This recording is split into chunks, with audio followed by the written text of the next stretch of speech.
Assalamualaikum warahmatullahi wabarakatuh. Apa kabar anandaku semua? Bertemu lagi kita di channel Desi Asmara. Untuk kali ini kita akan membahas tentang materi atmosfer bagian awan. Ananda pasti sering melihat dan menyaksikan awan dalam kehidupan kita sehari-hari. Sejauh mata Ananda melihat ke atas, maka Ananda akan melihat awan yang berjejer di udara.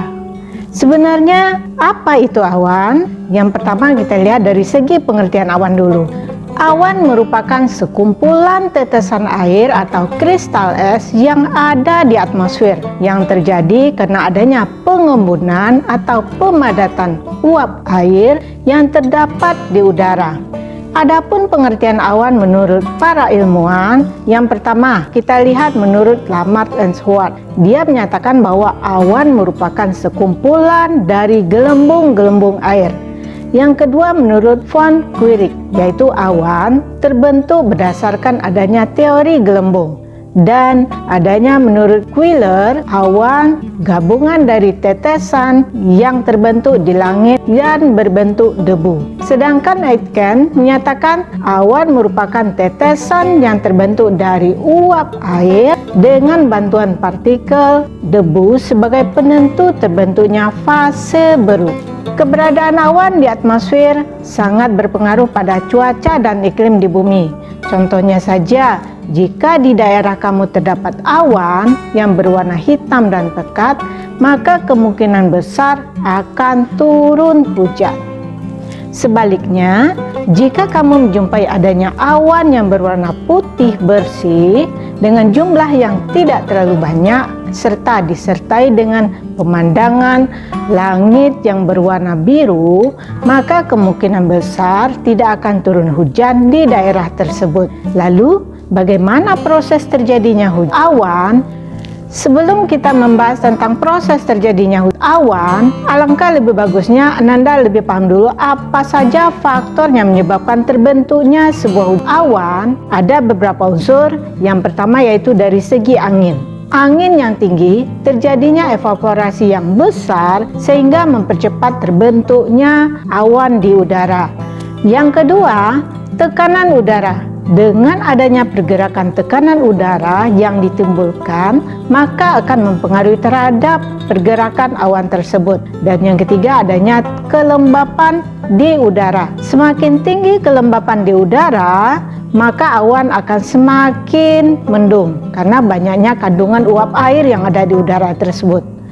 Dan yang ketiga, adanya wujud dari awan. Wujud dari awan ini tergantung pada berbagai hal. Yang pertama, massa udaranya. Yang kedua, suhu awan. Dan yang ketiga, adanya gerakan dari udara. Bagaimana proses terbentuknya awan? Awan tidak muncul hanya secara tiba-tiba, melainkan melalui proses yang panjang atau melalui sebuah siklus.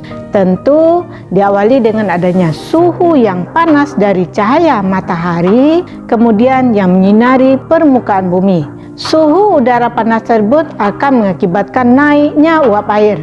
Lalu uap air yang naik tentu akan mengembangkan secara adiabatik karena adanya tekanan udara di atas lebih kecil daripada yang di bawah. Saat uap air mencapai ketinggian tertentu yang suhunya lebih rendah, uap air tersebut akan mengalami pengembunan sehingga berubah wujud menjadi tetes air. Proses ini dikenal sebagai proses kondensasi, dan hasil kondensasi uap air inilah yang nantinya akan terlihat seperti awan. Kemudian berdasarkan bentuk dari awan tersebut, ada tiga. Nanti ada awan cumulus, stratus, dan cirrus. Yang pertama kita lihat dari segi awan cumulus.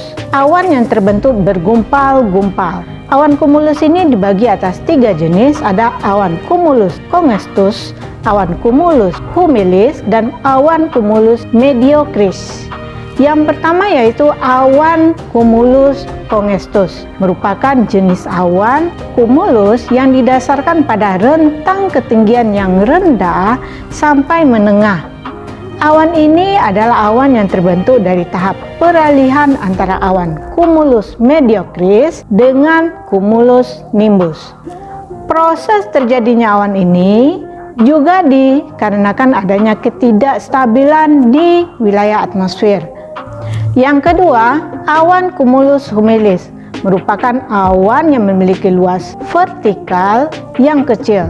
Awan ini nantinya juga akan berkembang menjadi awan cumulus mediocris atau bisa juga menjadi awan cumulus congentus yang biasanya akan menandakan cuaca buruk di kemudian harinya. Yang ketiga, adanya awan mediocris adalah awan yang memiliki karakteristik bentuk seperti bunga kol sehingga menghasilkan curah hujan dengan intensitas yang rendah.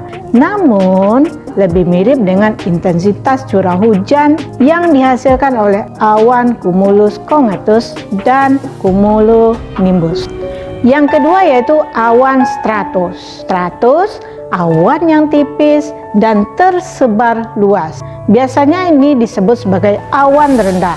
Dan yang ketiga adanya awan cirrus, yaitu awan yang terdiri dari awan halus dan berserat. Kategori awan ini merupakan awan tinggi. Kemudian awan berdasarkan ketinggiannya nanti dibagi atas 3 jenis. Yang pertama, awan tinggi. Awan tinggi ini awan yang ketinggiannya lebih dari 6.000 meter sampai 9.000 meter atau 6 sampai 9 km di atas permukaan laut. Awan tinggi ini yang pertama cirrus atau CI. Ciri-ciri dari awan cirrus, awannya tipis dan biasanya seperti bulu burung.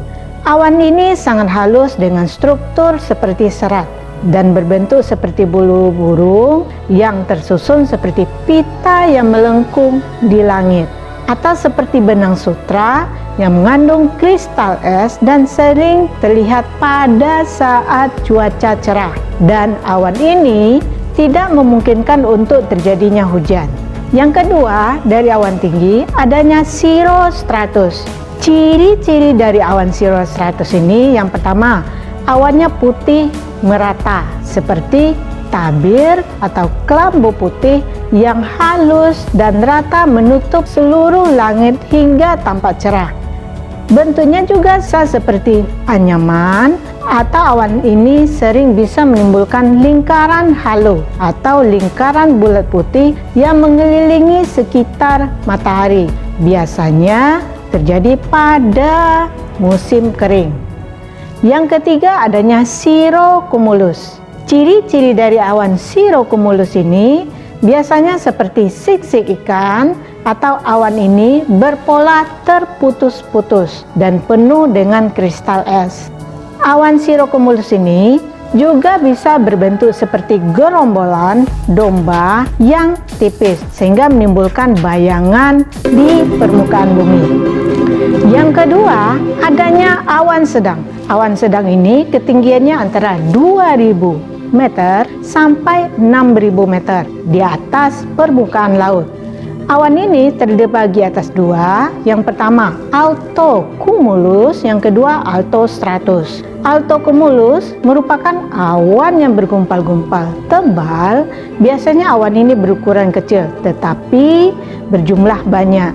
Bentuk awan ini bisa juga seperti bola yang tebal berwarna putih hingga pucat atau berwarna kelabu hingga kelabu kebiru-biruan. Awan ini bergelombol dan sering berdekatan sehingga tampak sering bergandengan. Yang kedua adanya awan altostratus atau awan berlapis-lapis tebal, atau sifat dari awan ini adalah luas dan tebal dengan warna yang kelabu. Awan ini tingginya bisa mencapai 3.000 sampai 4.000 meter di atas permukaan laut, dan bentuk awan jenis ini seperti lembaran kain yang rapat dan berwarna kelabu. Yang ketiga adanya awan rendah. Ketinggian awan rendah ini kurang dari 200 meter di atas permukaan laut. Salah satunya yaitu awan stratocumulus. Ciri-ciri dari awan stratocumulus ini, awan ini tebal, luas, dan bergumpal.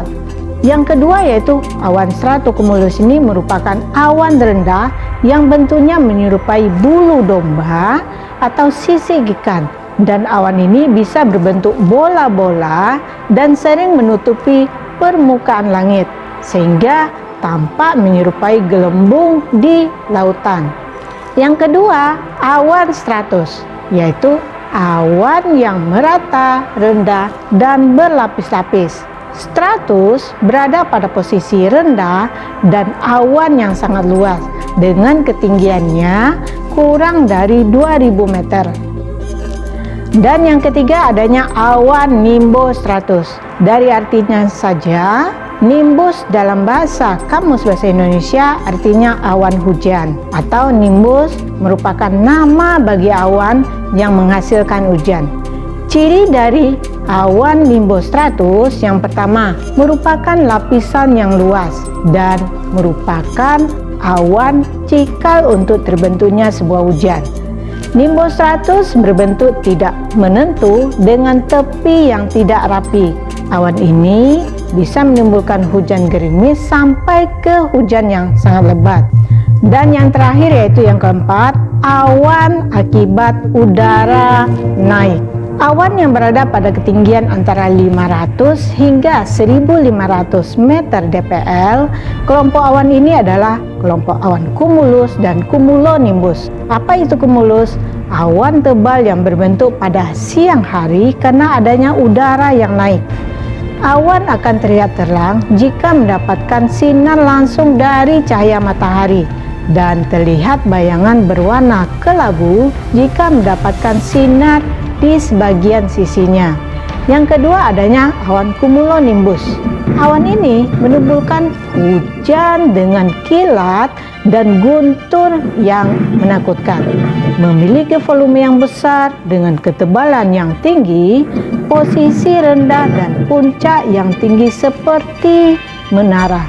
Terjadinya hujan tidak tergantung pada tebal atau tipisnya awan yang ada di atmosfer, namun bisa terjadi akibat efek dari musim kering atau musim lembab di suatu wilayah tersebut. Demikianlah materi kita tentang awan. Bagaimana anandaku semua? Mudah-mudahan materi tentang awan ini kita sudah membahas tentang pengertian awan.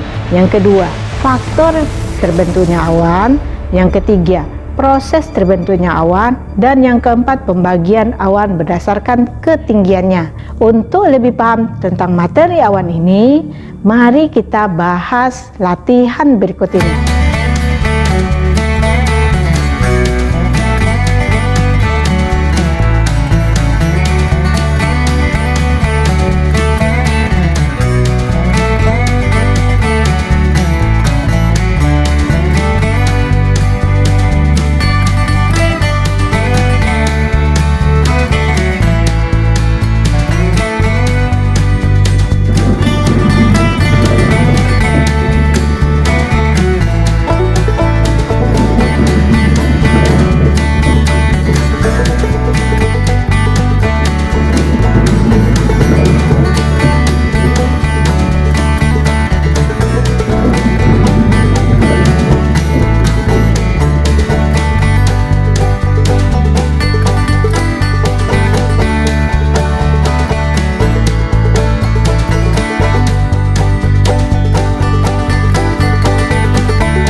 Baik, demikianlah materi kita kali ini tentang awan.